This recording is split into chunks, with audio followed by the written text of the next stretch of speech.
A lovely Monday today, and I'm more than happy to be hosting one of the most interactive sessions of the entire fair, an exclusive webinar featuring one of the most well-known names in the banking world, RHB. Today's webinar seeks to highlight a topic that has driven a lot of interest recently, which is how to land a data analytics job after graduation. We have a very experienced panelist today, Mr. Simon, who's the head and group analytics COE group strategy and analytics of RHB Banking Group.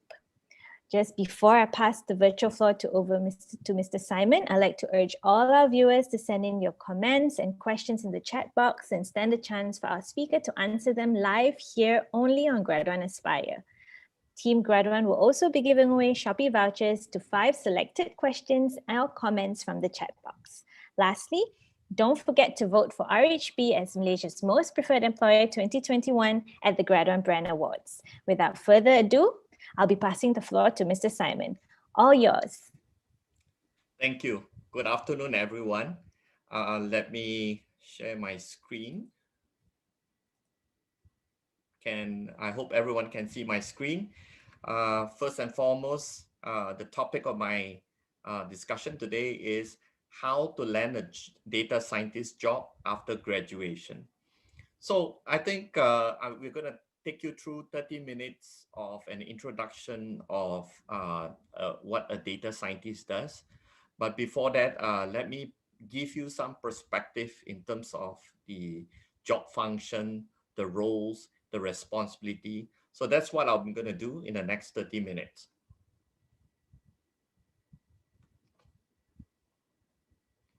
So I put these two images up. One is on CSI, and for some of you, for my generation, this show is probably well known. On the left, CSI is crime scene investigation. And this version that I've shown on the left is the CSI New York version. And then on the right is a show program called Westworld. And this show is fairly new.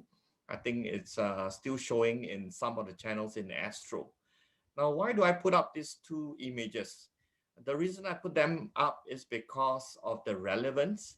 And I'm going to talk through the points about why and how we use data in the job that we do today. In CSI, crime scene investigation, the key important thing for the police and the investigation after a crime has happened is to look for evidence and to piece together a story behind what happened in a crime scene, right? For that, the use of data and evidence is very key. And for that to happen, one has to be paying attention to a lot of details. One has to think through and visualize and imagine how certain things has taken place.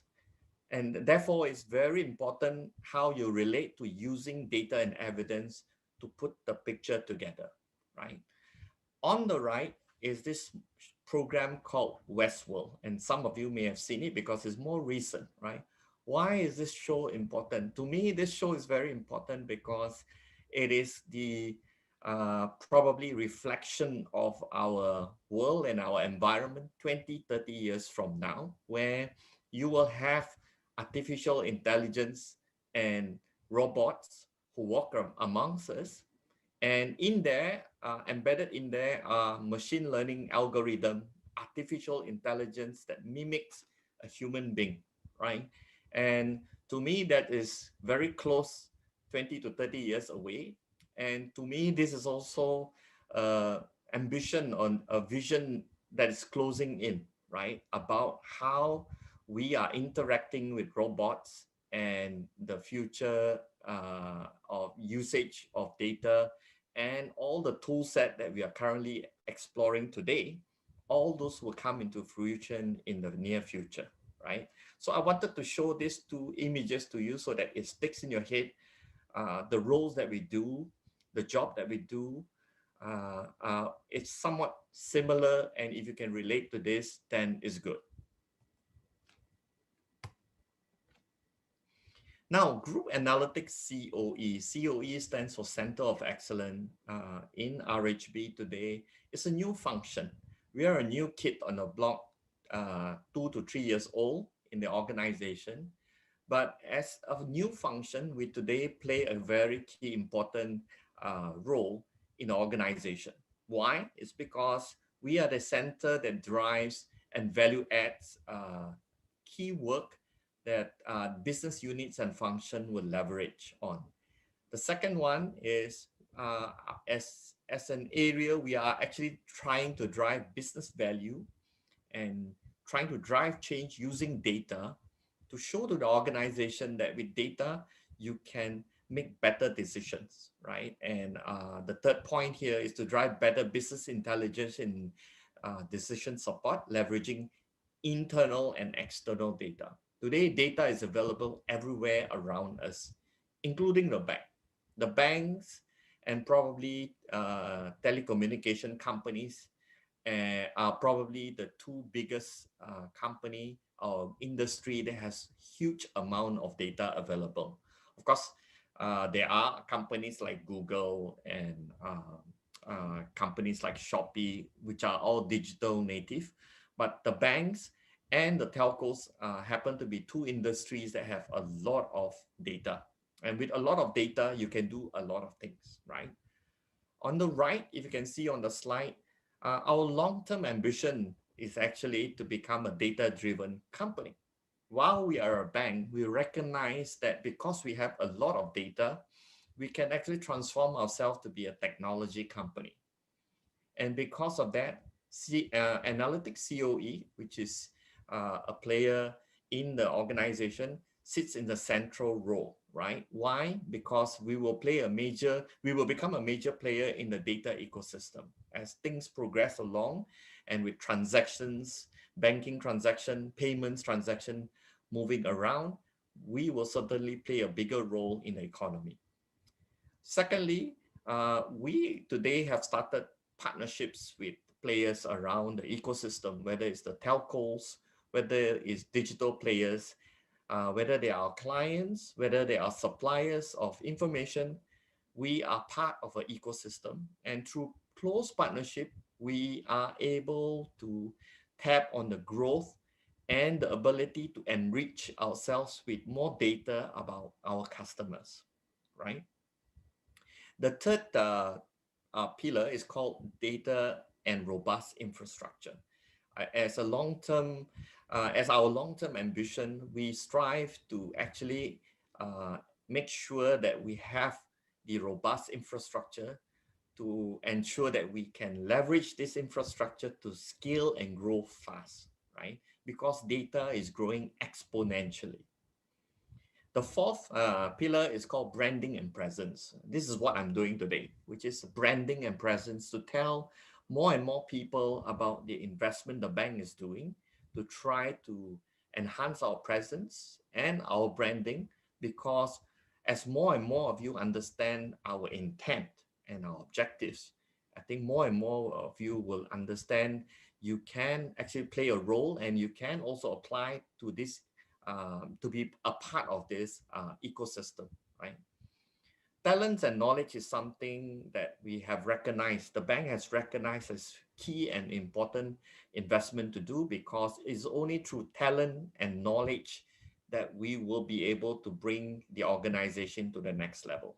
So I'm spending a lot of my time trying to build the talents, skill set, and knowledge in terms of how they can leverage data, the concepts, the techniques, the tool sets. These are all very important elements that will help us in our speed and our capability to become a big player.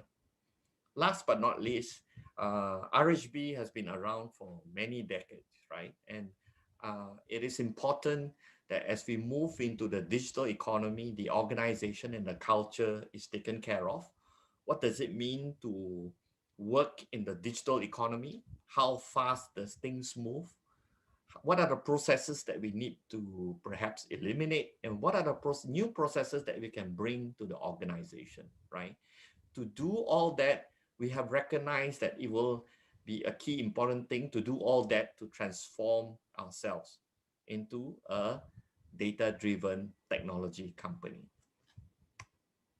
So Now, let me take you through in this page to introduce to you the core jobs and function and roles that exist in my analytics team, right? Of course, I'm describing the job that's available in my Center of Excellence. There are also integrated role within the organization that work with us. Similarly, they are the one who are also using data. They are also working with us in trying to use data and come up with data solutions to address the business problem.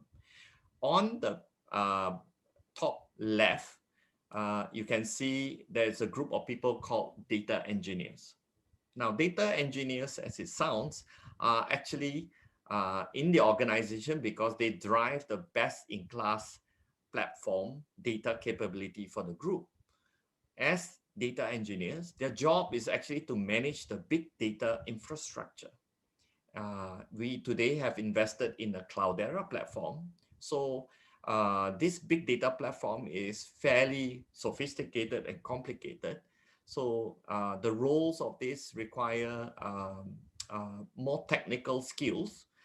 They will be examining and taking care and managing the infrastructure, and they will build a process to acquire and ingest more data into the platform. Once the data and the platform is established, on the bottom left, we have a group of people called data scientists. Data scientists represent about 50 to 60% of my organization of 30 people, right? Their job is to drive the expertise around formulating business solutions to support the business growth in the retail bank, in the business banking, in the insurance group, in the securities group, and also in multiple areas of the bank, right? So if you imagine just now the program on crime scene investigation, right? You have this police team in CSI team who looks at, who goes to the crime scene, who looks at what has happened and try to piece together what happened, right? The data scientists are the one who are engaging with business teams, and the business teams would usually share a business issue. For example, they could be experiencing a loss of increased number of credit card customers attriting, right? So that is a business issue. And the business issue requires some data analysis of what's going on. Are there a lot of customers attriting? Which group of customers are attriting? Why are they attriting, right? These are all the business issues that comes up. And the data scientists would use those and would go into the data platforms and would start to analyze and start to peel the onion. What is actually happening? Are customers leaving a certain kind of credit card, or is it a generic based on the data?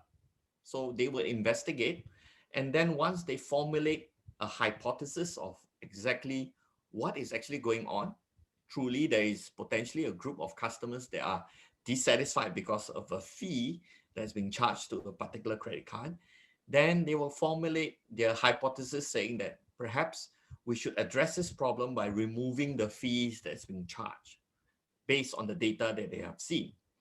And with that example, we will now move to the top right corner called the campaign management specialist.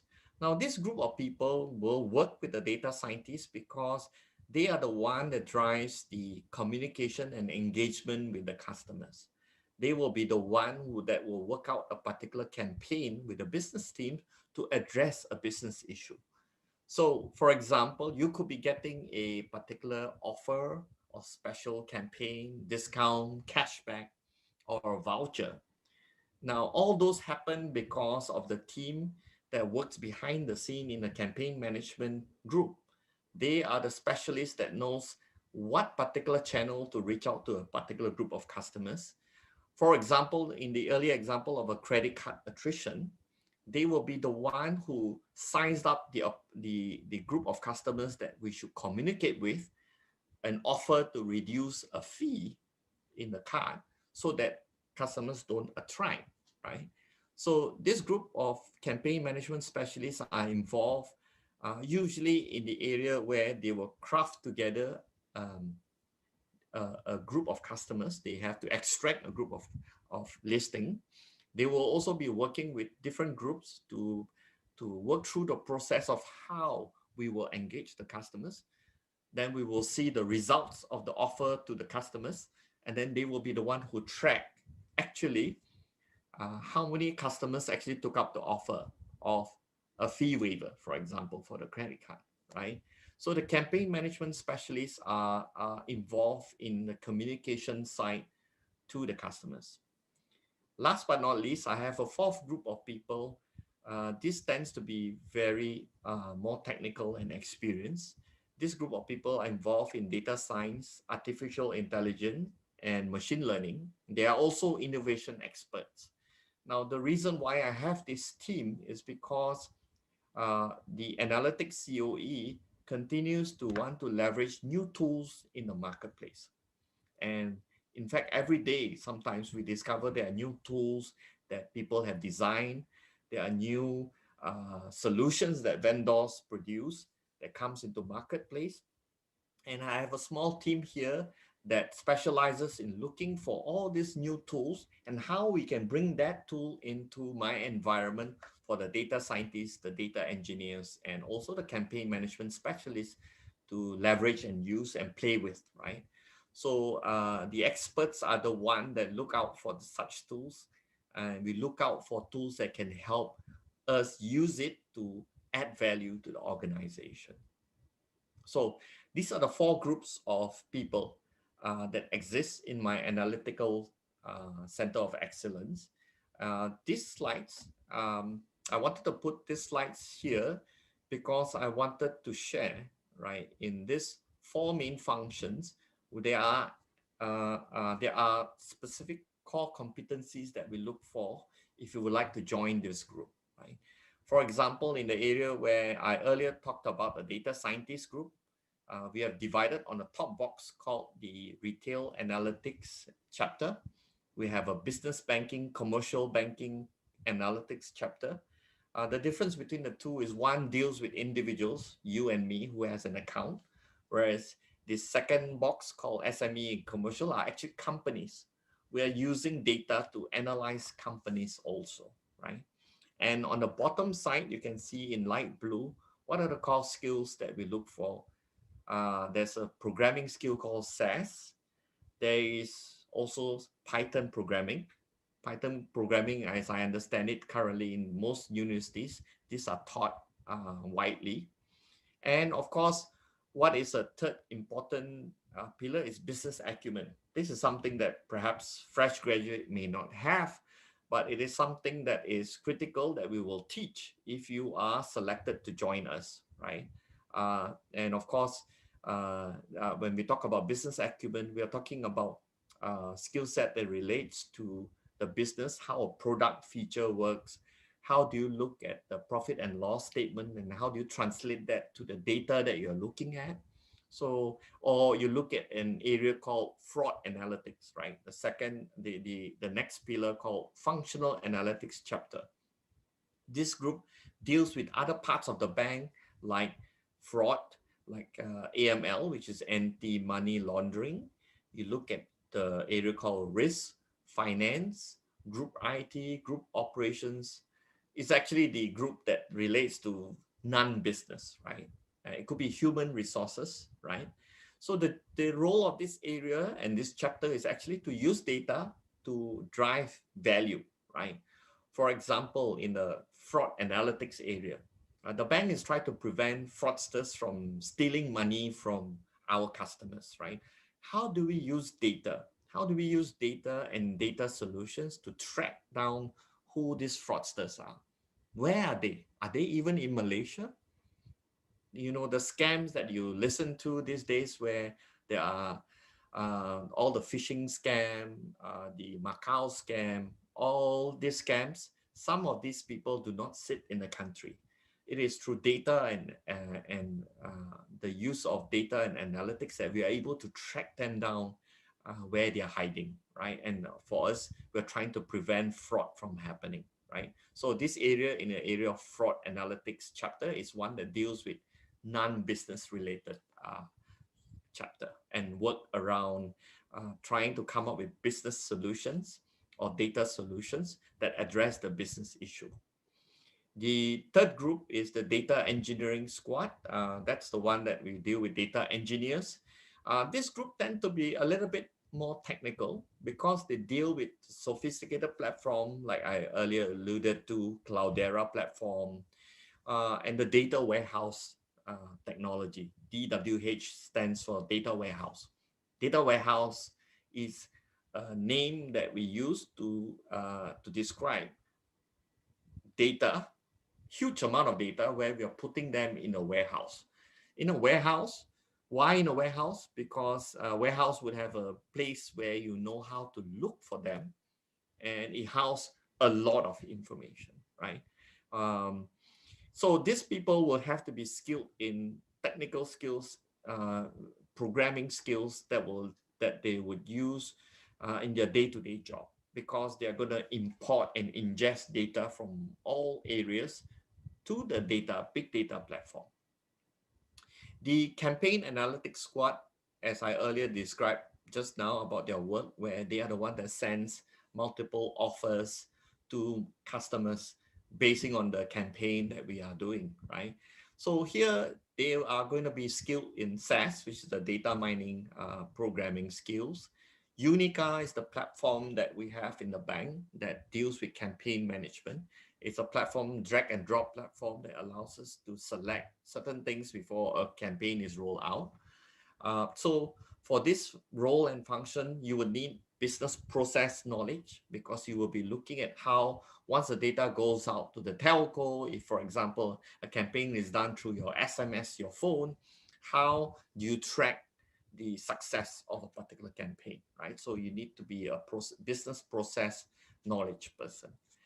And the last group, where I've earlier alluded to, the data science, artificial intelligence, innovation squad, are technical in nature. They are also experienced in the latest technology tool set in multiple areas: artificial intelligence, machine learning capabilities. These are the core competencies that we are looking for in this particular group of people. Of course, I put in there a little bit of description. Data mining and modeling is the ability to establish and deploy data modeling techniques to support narrative or business issues or business problems that exist in the bank, right? And truly today, like I said earlier, we have a lot of data in the bank, a lot of data, right? And even then, today, we're only using 70 to 80% of the data that exists in the bank. There are still 20 to 30% data that has not been brought into the data warehouse, right? And the challenge for us is to be able to bring those data into a central repository for us to piece together different information to make out how we can address the business problems, right? And the data science is the process of employing techniques and theories drawn from many fields. So if you work in the analytics chapter, where you're a data scientist, I guess you have to be having curiosity. You have to have a curious mind. And we will talk about this in the next page, because you have to have both the technical skills and also the soft skills to be creative, to put together a solution, right? And with that, let me come to key important competency or traits that we look for when we're hiring into my area. Number one, personality. Now, personality is number one here, because it's all about you, right? Who you are, whether you can fit into the organization. Some people have a certain kind of personality uh, and we will talk about them in some of the description below. But it comes as a first impression when you're meeting the interviewer, right? And then the second point is strong attitude, right? Because we see different kinds of people. I've been in this area for the last almost 25 years, and in this area around 20 years. I've seen different kinds of people with attitude, different kinds of attitude. The people that has been successful so far are people who are very independent. They can do their work independently, and they are people who comes to work with the blessed and the excited mentality, right? And they don't come to work with a very uh, lethargic view, right? So that is what we mean by strong attitude. The third one is thinking and aptitude. Aptitude is different than attitude. Aptitude is your ability to think. So we are talking about your gray matter here, your brain, and your left side of your brain, because this involves a lot of thinking in working in the analytics center of excellence, right? Why do I bring this up? Is because I think as compared to other parts of the bank where you could be doing different kinds of job, whether it's sales in a bank, relationship manager, or you could be doing operational work. But in my area, thinking and aptitude is very key, because the business teams that come to us and discuss about the business issue they have, you have to think through a couple of things, right? What is the core issue? How would data solve that problem? How would you piece the data together? What data constitute the key important data for you to evaluate? And this requires a third point, which is thinking and the aptitude to piece together different things, right? Number four is leadership. Now, leadership matters here because when we look for candidate, even people who are fresh graduates, we look for their ability to one day lead in a particular role in a particular function, right? They must have the drive to want to lead, because I think people who has those kind of attitude and mentality does well, right? Regardless where they are, right? Even though you are just fresh out from university, we will evaluate your leadership skills. Number five, communication skills, right? Communication skills is quite key in all jobs, but more so in the area for analytics, because it is a very dry, sophisticated, and perhaps one area that could be easily misunderstood, right? Why do I say communication skills is important? Because you could be the smartest data scientist to come up with the best hypothesis, but you are unable to communicate that, is of no use, right? So one of the key things we try to make sure when we hire people is they can talk through and describe complicated things into simplified matters, right? So communication skills is very key. Next is being detailed. It's quite obvious that you're dealing with a lot of data. We're talking about millions of data in a given time, right?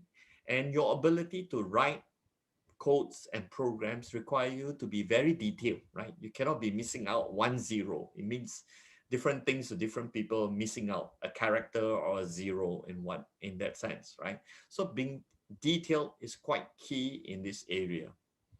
Next is team player. Now, while team play is something that all of us are quite exposed to, whether you play in a sports or you work in a particular area or you have done a job somewhere part-time, a team player requires you to work as a team in an organization where you could be individually contributing to the team, but a team player requires to be working with other groups of people to make sure that no one is failing, right? As a team, if someone is failing, the whole team fails, right? So team play is quite important in our unit. Last but not least, adaptive culture. Now, you would have noted that I've described we want to be a data-driven technology company as a bank, right? And in my area, we are a new unit in the organization.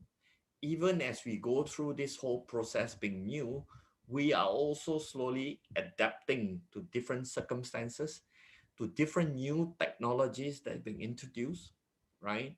Because technologies does not stay stagnant, it continues to change. the digital transformation that's happening around the economy and around the banking sector is also causing the organization to be more adaptive to change, right? So with that, I think this is an important mindset for when we look for people who, whether they can adapt quickly and easily into an organization. So what I've done is I've put in 8 of the important traits or considerations for all of you to know when you're going for an interview or when you're looking to land a job as a data scientist after graduation. You need to pay attention to some of these things, right? Although you do not have the technical skills, but we are looking for such criteria in an individual that we interview, right? With that, I end my presentation of description of how to land a data scientist job after graduation. I'll be happy to take any questions from any one of you. Hi again. Thank you so much. Sure.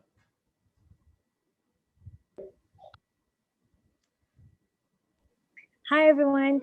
So I'm back. Mr. Simon, you're definitely the man of the hour. So there's been questions coming through non-stop. Okay. Yeah. Okay. So Sure, I'm let's gonna. answer them. Yes, let's go. I'm going to get straight into it. So there's quite a number of students who's asking similar questions. So I'm going to summarize this one, where a lot of them are saying that for example, this is from Shamsul Amir.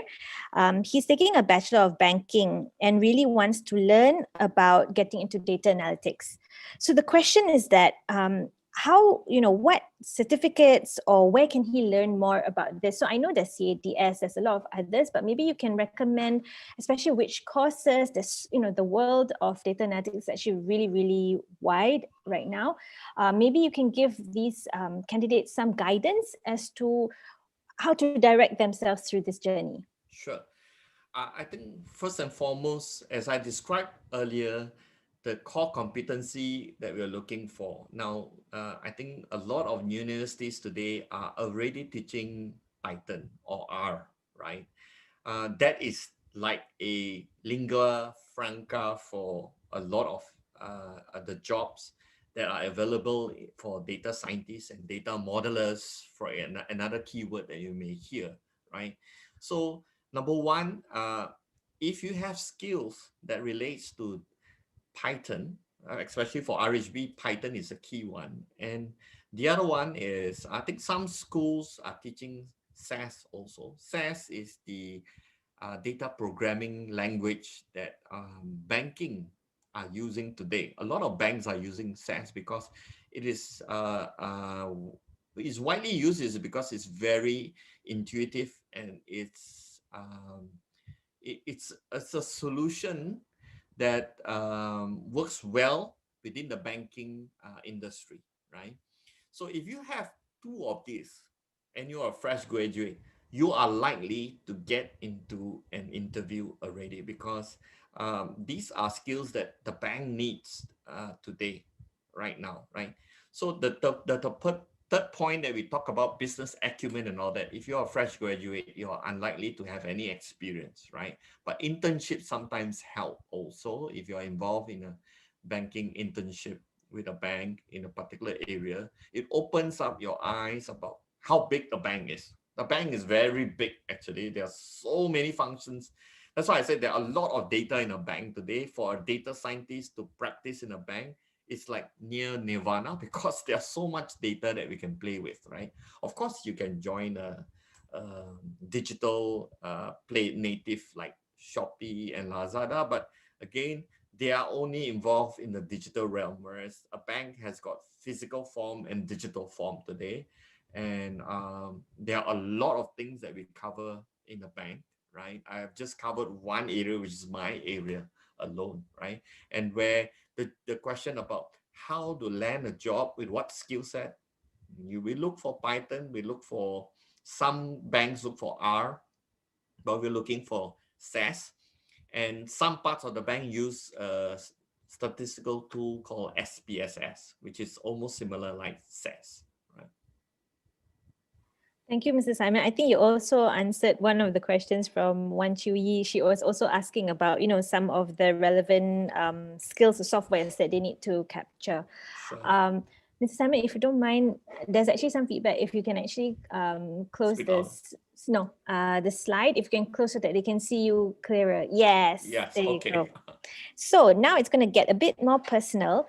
Sure. We have someone asking, we have Premi asking, what are some of the common problems that you personally have faced when dealing with, through your experience dealing with huge data? Has there been major challenges? Okay, so first thing first, the reason why I'm here, right? The whole banking industry is short. Our biggest problem is we are short of data scientists and data analysts, business analysts. The whole industry is short. Why a sudden shortages is because, like I said, every bank is going through a transformation right now to deal with the digital economy, right? So I'm here this because I'm telling some of you who are graduating or have graduated. There are a lot of jobs if you have the right skills, right, in the area of data and analytics, and there's a lot of job. So when we are now doing the job, we're dealing with a lot of data. So previously, in probably 5 to 8 years ago, our biggest problem was the speed of processing, meaning certain data warehouse, because they're bought like 10 years ago, doesn't deliver the speed that you can do work in a way where it is productive, right?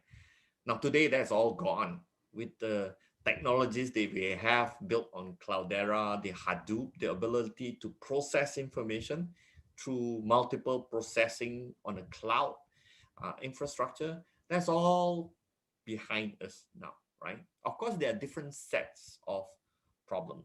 The other problem that a lot of data analysts, depending on what kinds of project they are involved in, is data quality. Sometimes data that exists outside the bank. Within the bank, we have a governance around the quality.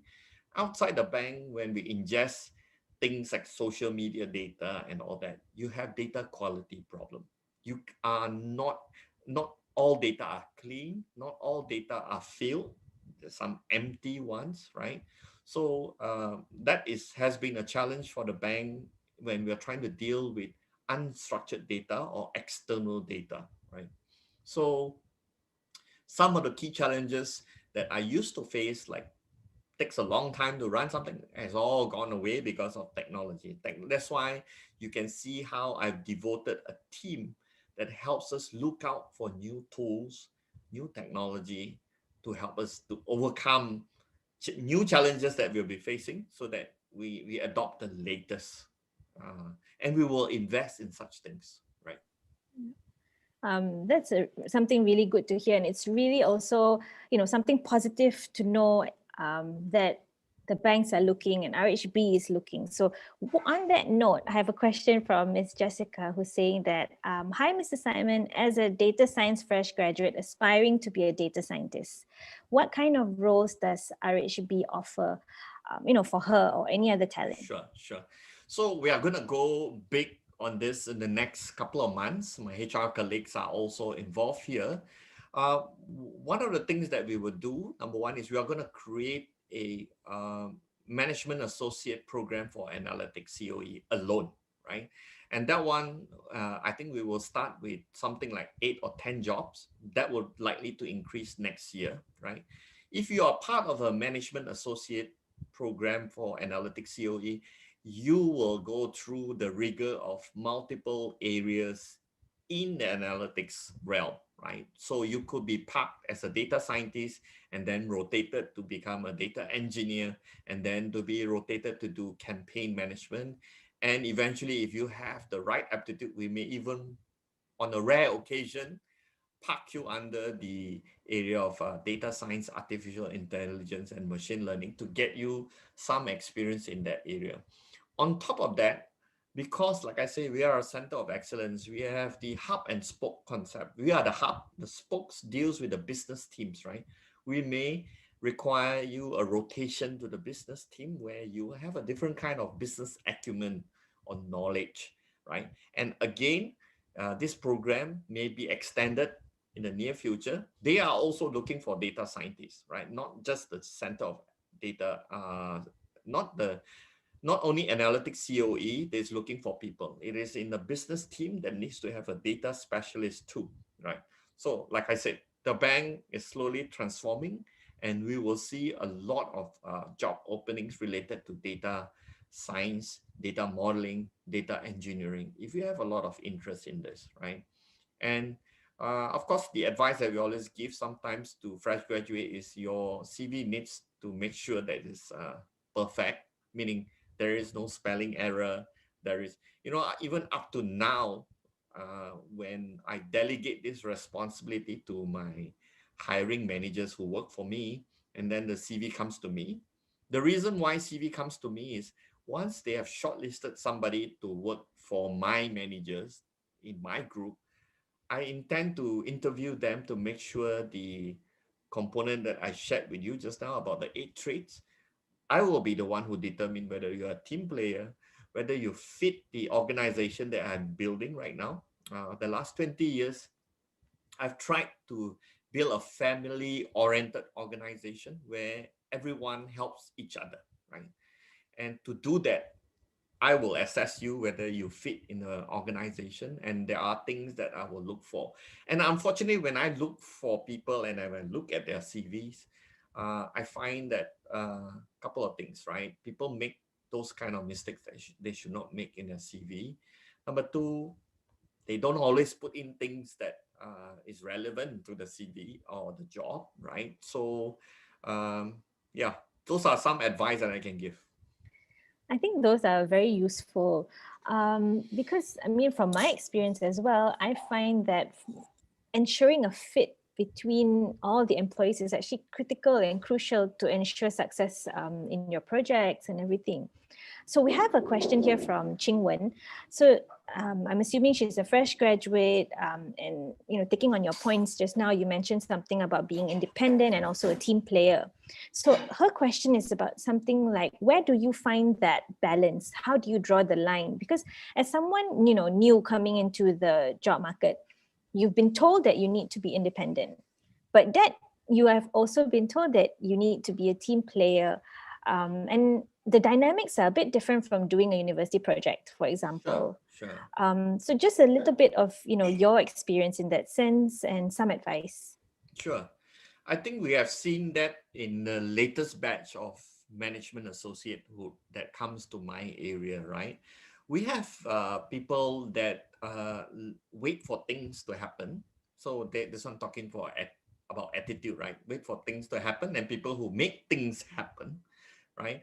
And there are people who so when they make things happen, and if they're a team player, you will see them in the shadows or behind the scenes, doing beyond what is necessary in a group that makes things successful, right?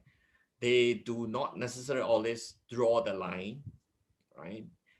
There is also a component that when I say attitude and being independent, they do more than what is being asked, right? They actually are very curious. And the one that I find very interesting, because I've been in this industry for a long time, the, the people that work in analytics COE, 80% of the time, sorry, I need to come out and tell you guys this, 80% of them are type A. Type A means they are very quiet. In my type A, right? Some people's type A is they are very noisy, busy, extrovert, introvert, right? 80% of them are introverts. Only 20% of time are extrovert, right? It's okay to be an introvert, right? And for people who enjoy writing programming and all that, some are nerdy and what, it's okay to be nerdy too, right? But what we are looking for is independent and team player and can communicate, right? You will learn to be able to communicate effectively, right? Because I've also seen fresh graduates who have done their work, right? And then telepathically tell the bosses they have done the work. I know what And you mean. then the bosses were like, I've been waiting for this for the last 3 days. I don't know what happened, but telepathically, you have assumed that I've received this message that you have finished the work, right? So this is what I mean by having those kind of independence, having those type of team player collaborative behavior, right? I hope you share a light in terms of what I mean, because I've seen many types of people. The successful ones are the one that goes beyond what being Mm, asked to do, right? It yes, shows in their work, their efforts, and you don't really need to tell them the second time. It's correct. done, right? Yeah, I noticed that too. I think we've been getting a lot of interest for RHB as an employer. RHB is one of Malaysia's top employers, even in the Grand Brand Awards. So we have a question here from Muhammad Adnan. So he's asking, Afnan, sorry, he wanted to ask whether RHB does internal recruiting. So for example, if he's already entered the organization and he would like to, be part of different departments, for example, to go into the data analytics part, or are there opportunities even within there to transfer around, to learn more? Yes, Are there opportunities? there are opportunities, and I think maybe my HR colleagues would be able to add. But I guess there are opportunities available. Sometimes what happens internally is perhaps an internal blockage or wall, right? And there are many ways for internal people to apply for that. Is because they have to know how to reach out, and things don't happen telepathically telling people I want to do this job. Can you hear me, Simon? It's not gonna happen, right? So there are many ways if you're interested in the different roles across different parts of the bank. Even from analytics COE, we have exported people who wanted to try out different roles and jobs, right? So we always tell our team people, and in our organization, there's this thing we call individual development plan. It's IDP. In the HR world, this plan is probably the important tool that we use with our employee, because it describes their strengths, their weaknesses, and the next job they want to do, right? And because we are talking about the next job, if the next job happens to be analytics or data scientist, and we will have to look at the job requirement, the JD, right? The job description of what skills you need. We will look at your strength and we will look at your weaknesses. And if your weakness is you do not have programming skill, the questions we have is, are you addressing that so that you can, when the next job is available, you'll be fitted in or not, right? So the IDP is a tool for the whole bank, every employee in the bank, to describe their strength, their weaknesses, and the next job they want to do, right? So if a data scientist job is where they're going, then it has to come out in a discussion with a manager. That's really proactive of RHB though, to have that plan for each individual and each employee so that they can grow within the company as That's well. right. That's right. Yeah. So I have a question from Muhammad Amiruddin. So he's asking, sir, how would you see the employment market within, in the future on data related graduates? Because, there's a shortage now, yes, but there's a huge interest. So we would see a surplus, soon enough. Would it be saturated? Or what are your thoughts on I that? don't think so. I agree with you, actually, because the world is changing. The world is changing, one. And if we look to the slide that I showed to you on Westworld, so if people have not seen the movie or the show Westworld, 3 seasons altogether, it's one of my personal my favorite last year during when the lockdown first happened, I started watching. Um, that's because the world will pivot towards trying to leverage the use of digitization in their processes, right?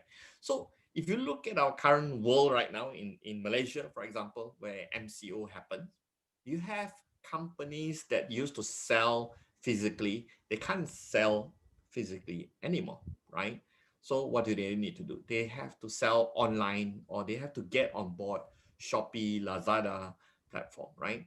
Now, they will probably, if they are a small company, they will probably need someone who is well versed to, number one, to digitize their process.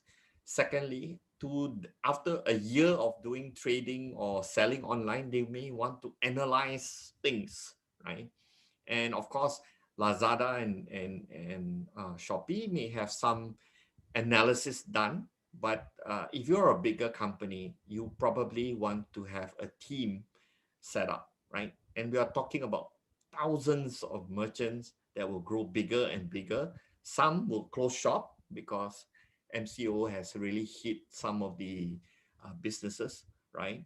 But during this MCO, this lockdown, one thing is for sure, there will be industry that dies, right? And there will be new, stronger industries. And analytics and digitization, digital companies will be the two that will be left standing in the next, at least the next 5 to 10 years right now, right? I can tell you this far. And as far as the Westworld example is concerned, you're talking about the ability to create in your own environment a process like an artificial intelligence process. When I say artificial intelligence, it's trying to mimic humans, right? And behind the scene, you have programs that needs to decide to do A or B or C. And if you do C, if something else happen, what do you do? So you got to have people who is data scientists behind the scene to be able to craft out and think through multiple scenarios, right? So when that happens, guess what? You will need a lot of data scientists, right? So you will that in my opinion, between the next 5 to 10 years is critical. That's why I'm engaging in not just with graduate aspire. I'm actually talking to the deans of the school Yeah. directly, right? Because I'm trying to explain to them, universities need to produce people that we can use, not people that we need to train some more and then cannot be functioning day one, right? So I'm having conversations with deans of certain schools, primarily the areas of statistics, mathematics, actuarial science, and analytics area. Some schools have analytics program, right? I'm talking to them because I want to make sure that they understand the industry is now at a state where we are short of experience or skilled people in this area. Thank you so much. I'm going to take one last question, Sure. and then we can ask for your advice. So there's someone asking, because I mean, we've spoken a lot, like you said, you are breeding the new generation of data scientists, data analysis. But what about someone currently already working? Sure. And would like to dive in, with the MCO, with the current situation and everything, might want to do a mid-career move or might draw some interest into that. Is it too late for someone who already has experience, or you say go for it? Well, it depends. It Okay. depends on what the person is currently doing, right? And which industry this person is in, right? Now, um, when I was speaking just now about the future of analytics and data and whatnot, for one, banking is for sure what I've just described is represented. There will be other industries like telcos, and the insurance industry is one that's lagging behind the banking. So if bank have reached a state where we are short of people in data science, in 3 to 5 years, they will be the ones screaming that they are short of people. So they will probably steal bankers to work for them, right? They are always few years behind, right? But the banks and the telcos are the two industry in my mind, besides the digital native, that are hiring all these type of people, right? But if you are coming from perhaps other industries that may not represent property industry, something that is non technology driven, right? In that sense, then perhaps it will be a bigger jump. Not to say it's impossible, it will be a bigger jump, right? And then there are people who have interviewed, whose background is whether they're in finance, doing accounting, and suddenly they feel the attraction to want to jump, right? It's still possible, right? So, but the important thing is, how do you brand yourself? How are you going to brand yourself to a prospective hiring company or hiring manager? Because you have to position the core skills that you have with the skills that they need, right? So how do you do that, right? And that one is something that will only happen during the interview, because or even during the job matching activity that's being done by the hiring manager, right? So it's not to say that it's not possible, but you have to understand, like what I've just told you guys in just last 1 hour of my need in the area of Python, people who have skills in Python. And if you are very good Python skills, certainly we will take a look. But again, to be successful in my area, SAS is another one, because a lot of our structured data requires SAS programming skill to slice and dice for us to pull that information out, right? So long answer to a short question is still possible depending on which industry, but finally it will rest on how you brand yourself in terms of how you position your experience with the new skills you have to match what the employer wants. Yeah.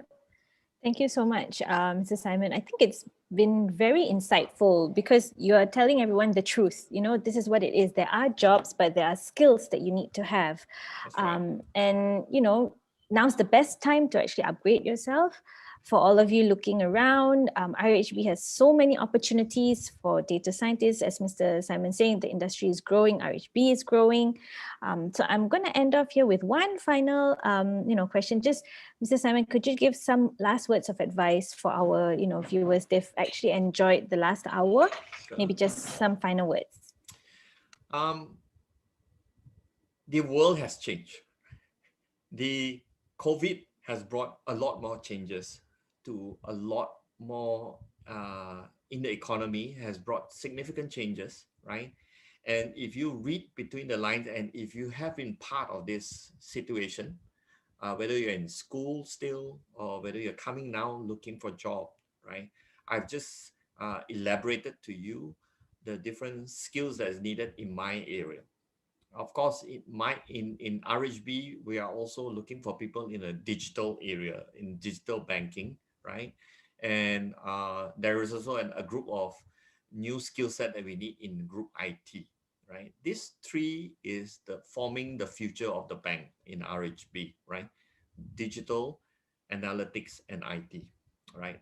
That's not to say that we will not need people who will manage relationship with companies and product managers. Those will still be there, right? But the one where we are having a bigger than normal number of hiring is in these three areas, right? And if you have also noted that the world around you has changed, then it can only mean that if you don't have the skills, there are also the world has also changed for you to be able to get those skills online. There are also places where you can get those skills, meaning you can sign up for different courses to be able to show and demonstrate that you have those skill set, right? For prospective employers like RHB or like my area, right? So of course, there will be a lot of people who have heard this message or people who have heard this message before and they are making changes to that. But I think the transformation that is happening in the economy will have enough ample way to absorb, right? But the problem may still lies with some people is their ability and attitude or their adaptiveness to change, right? And that is something that internally as an individual you have to consider, including those traits and competencies or profiles that I was describing to you. The 8 profiles is very important, right? So I wish everyone all the best and it depends on you and you alone only, right? For you to make those changes to yourself and look for those opportunities. Thank you, Mr. Simon. So all of you out there, as you've heard, wise words from Mr. Simon, like he said, it's up to you. It's all in your mindset, how you actually pave the way, what you like to do, and, project your career journey in the future. Or if you're currently on the journey, if you like to make any shifts, it's all possible, but it just takes a little bit more from yourself to go through that, that road. So that's all the time we have with Mr. Simon. I would like to say a big thank you once again. The questions have not stopped right from the time you started. So at least we know that there is, a lot of interest. Sure. So hopefully that will have all of you guys applying to RHB as well. And not forgetting one last bit, do vote for RHB as Malaysia's most preferred employer at graden.com at their virtual booth.